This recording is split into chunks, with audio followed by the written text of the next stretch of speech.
Bonjour et bienvenue dans cette nouvelle capsule. Alors aujourd'hui, je vais vous parler d'un sujet qui vous permettra, lorsque vous maîtriserez ce sujet bien sûr, de vous propulser dans un état de bien-être absolu.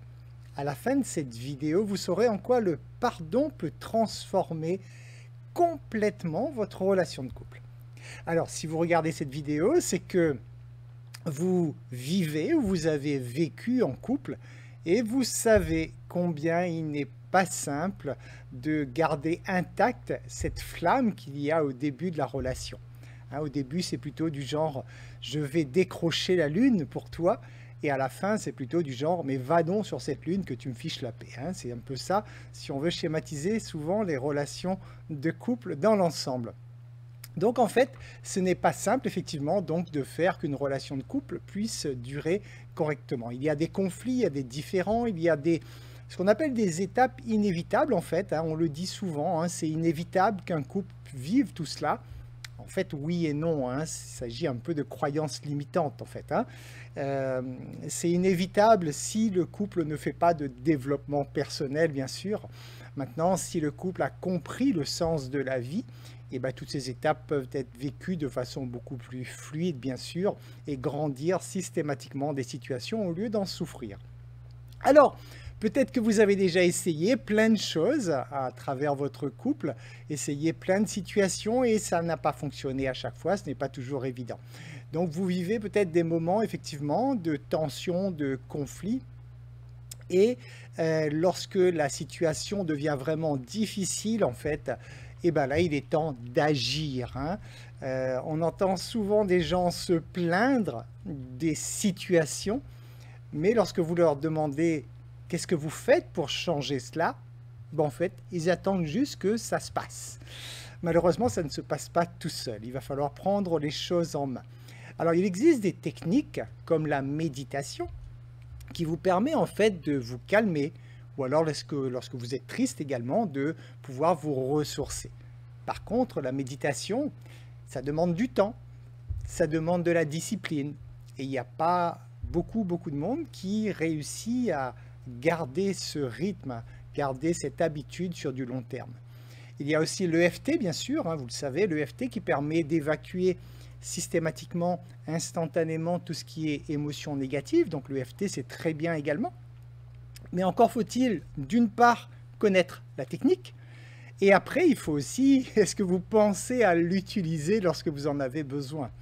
Donc il est bon d'avoir des outils, mais il faut encore en être conscient et avoir le réflexe de pouvoir utiliser ces outils. Alors, il existe donc un moyen efficace, rapide et simple, en fait, de transformer votre relation de couple grâce au pouvoir du pardon.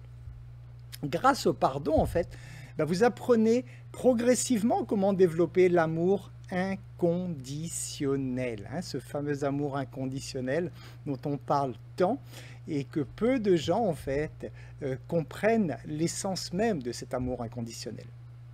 Le pardon permet en fait d'agir sur les émotions négatives comme la jalousie, comme la colère ou le manque de respect mutuel également. Donc ça amène vraiment le couple vers une meilleure communication et donc vers une meilleure compréhension mutuelle. Le pardon est donc une des clés de la réussite dans les relations amoureuses. Par contre, pour y parvenir, il faut être prêt à s'engager sur du long terme et il faut surtout oser faire un travail sur soi. C'est la base de toute évolution. Vous remettre en cause. Et là, ça c'est un des plus gros problèmes de notre société actuelle, c'est que l'humanité quasiment est formatée à se dire « ce n'est pas de ma faute ». C'est de la faute de l'autre. Donc, si je vais mal, c'est à l'autre de changer. Et ça, tant que les gens n'auront pas compris l'erreur monumentale sur laquelle ils vivent en appliquant ce principe, ils ne pourront pas changer les choses. Donc, dites-vous bien que pour changer votre vie, pour changer quoi que ce soit dans votre vie, vous allez devoir vous changer, vous. Après, si l'autre change, tant mieux. Si l'autre ne change pas, tant mieux, ça ne change rien pour vous. Dans tous les cas, vous devez apprendre à vous remettre en cause. Et donc le pardon, c'est effectivement un travail qui se fait à partir de soi.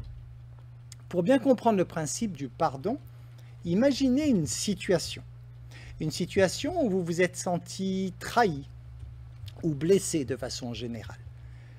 Lorsque vous vivez cette situation automatiquement engendre chez vous donc une énergie négative qui vous fait souffrir. Et cette énergie négative, en fait, elle s'associe à l'événement.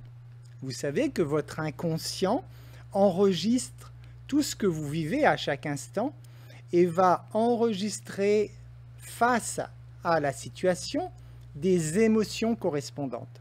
Donc lorsque vous vous sentez trahi, par exemple, par votre conjoint, vous allez enregistrer l'expérience de cette trahison et vous associer des émotions négatives qui vont avec. À chaque fois que vous allez repenser à cet événement, automatiquement, votre inconscient va rechercher dans votre disque dur quelle est l'émotion négative correspondante et ramène cela dans le moment présent, donc en vous, laissons donc ces émotions négatives que vous allez revivre systématiquement. Donc si vous ne faites rien, effectivement, obligatoirement, votre inconscient vous ramène les émotions qui ont été associées à l'événement. Donc pour pouvoir pardonner, en fait, vous comprenez bien que lorsque vous pardonnez, ce que vous faites, en fait, c'est que vous coupez le lien qu'il y a entre l'événement et l'émotion négative qui sont attachées avec ce lien. Le pardon permet cela, permet de couper ce lien. En coupant ce lien, pouf, ça y est, il n'y a plus d'émotions négatives associées à l'événement et vous pouvez revivre sereinement l'événement en pensée ou en réalité sans qu'il y ait cette charge négative qui vienne vous perturber systématiquement. Donc le pardon est vraiment indispensable. Pour pardonner, en fait, il faut 3 choses. Premièrement, il faut déjà relativiser. Lorsque vous vous prenez la tête, par exemple, parce que justement, inconsciemment, vous êtes en train de vivre un événement qui réactive ce souvenir passé en vous, posez-vous la question, est-ce que là, tout de suite, dans le moment présent, est-ce que ça en vaut vraiment la peine? Est-ce que je suis en train de me prendre la tête pour quelque chose qui en vaut la peine? Ou effectivement, est-ce que c'est ridicule, en fait, la situation dans laquelle je suis en train de me mettre? Donc déjà, apprendre à relativiser, c'est déjà la première étape. Ensuite, la deuxième étape, vous devez prendre conscience que le non-pardon ne sert en fait qu'à nourrir votre souffrance. Moins vous pardonnerez, et plus vous allez souffrir, tout simplement. Et la troisième étape, il va falloir apprendre à mettre votre ego de côté. Ah, le fameux ego. Oui, donc le travail sur l'ego, en fait, c'est un travail continu, c'est quelque chose que vous faites tout le long de votre vie, vous le savez. Et en fait, c'est le principal travail que vous êtes venu faire sur Terre. En apprenant à vous découvrir, vous apprenez en fait à gérer cet ego. Donc, le refus de pardonner, quelqu'un qui refuse de pardonner, en fait, c'est quelqu'un qui va se mettre en situation où il va favoriser le développement de maladies graves. La quasi-totalité des maladies graves sont à la base nourries par une expérience de non-pardon. Quelqu'un qui refuse de pardonner, c'est quelqu'un qui fait le choix de souffrir. Vous avez bien compris que si vous refusez de pardonner, ça veut dire qu'à chaque fois que vous allez vous reconnecter à l'événement, vous allez engendrer des émotions négatives en vous, donc vous allez souffrir dans votre chair. Ce sont vos organes, vos muscles, votre corps qui en pâtit dans ces moments-là. Donc refuser de pardonner, c'est en quelque sorte se faire souffrir constamment. Donc c'est en ça justement que les maladies graves naissent en quelque sorte sous cette forme parce que cette répétition de résistance d'énergie négative va malheureusement donc détruire votre corps tout simplement. Alors, pardonner par contre, précision importante, ne signifie pas se soumettre. Vous pouvez pardonner quelqu'un pour un acte qu'il a fait par le passé, parce que ça y est, c'est terminé, c'est fait. Mais ça ne veut pas dire que systématiquement, vous allez approuver que cet acte se renouvelle. Donc là, c'est à vous aussi de prendre conscience de cela. Hein, vous pouvez très bien pardonner un événement passé, mais vous n'êtes pas obligé effectivement de vous soumettre à ce que la personne puisse, à ce que quelqu'un puisse vous imposer en tout cas quoi que ce soit. Alors je vous recommande d'identifier au plus vite en fait la liste des situations que vous refusez de pardonner.